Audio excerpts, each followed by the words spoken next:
झारखंड में 10 जून को राज्यसभा के लिए 2 सीटों पर चुनाव होना है।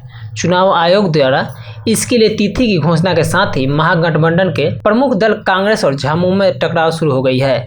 जिस तरह से दोनों ही दलों की तरफ से बयानों की तीर चल रहे हैं, वह साफ संकेत दे रहा है कि राज्यसभा का चुनाव इन दोनों दलों के बीच गले की फांस बनता जा रहा है। पिछले चुनाव का हवाला देते हुए जहां कांग्रेस राज्यसभा चुनाव के लिए अपनी दावेदारी ठोके हुए है, वहीं झामुमो ने साफ कहा है कि 20 चुनाव के समय सिर्फ 20 सीटों को लेकर दोनों ही दलों के बीच समझौता हुआ था।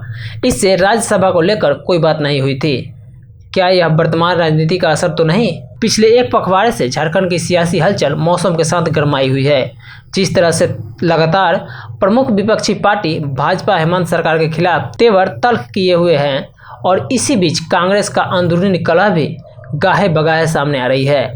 वो इस बात का संकेत दे रही है कि झारखंड में होने वाले 2 सीटों के राज्यसभा चुनाव में कोई बड़ा खेल हो सकता है। कांग्रेस विधायक इरफान अंसारी जिस तरह पार्टी लाइन से इतर जाकर लगातार यह बयान दे रहे हैं कि उनके साथ पार्टी के 8 विधायक हैं, ये कोई बड़ा खेला कर सकता है। कांग्रेस भी इरफान के इस आचर से सशंकित है। कांग्रेस पार्टी पिछले चुनाव का हवाला देकर इस बार राज्यसभा चुनाव में पहली प्राथमिकता अपने दल के उम्मीदवार को लेकर झामुमो पर दबाव बना रही है, लेकिन आंकड़ों का हवाला देकर झामुमो कांग्रेस के इस दबाव को दरकिनारे किए हुए है। गौरतलब है कि राज्यसभा चुनाव में जीत के लिए 27 विधायकों का समर्थन चाहिए और आंकड़ों के हिसाब से झामुमो के पास 30 विधायकों का समर्थन है।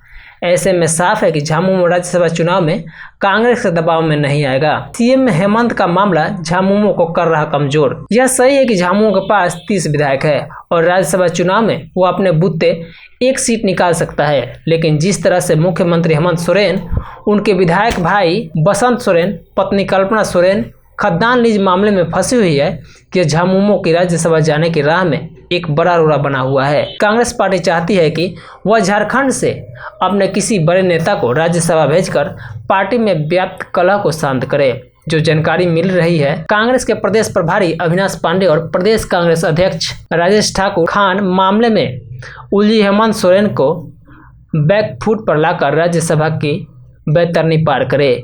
इस बीच यह भी जानकारी मिल रही है कि कांग्रेस आलाकमान राष्ट्रीय स्तर पर कांग्रेस में व्याप्त ऊहापोह की स्थिति को शांत करने के लिए झारखंड से राज्यसभा भेजने की तैयारी कर रहा है।